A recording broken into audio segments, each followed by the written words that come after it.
Hey, ocean adventurers. Did you know sea lions aren't just seals with a fancy haircut? Nope, they're a special group called pinipes. Today, we're diving into the world of sea lions, where every species is a star and every fact is a splash. Meet the California sea lion, the life of the beach party. Super smart and always barking, these guys are the rock stars of the West Coast. They can even learn tricks, like balancing balls on their noses. Who knew sea lions were so talented? Say hello to the Steller sea lion, the biggest of them all. These gentle giants can weigh as much as a small car.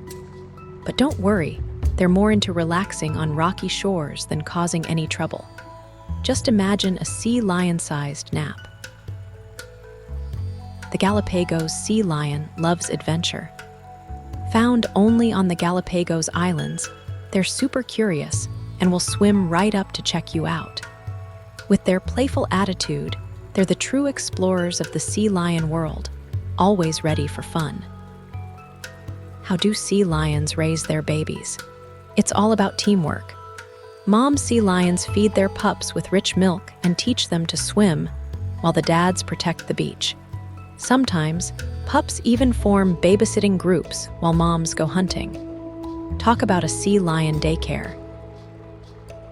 The Australian sea lion is a rare superstar. Found only in Australia, these sea lions are super special and super cute. They're great divers and love to play in the waves. Definitely a must-see if you ever visit down under. So, what makes sea lions so awesome? They're smart, playful, and each species has its own superpowers. Whether they're barking, diving, or just chilling with their pups, sea lions are the real MVPs of the ocean. Remember, sea lions always making waves.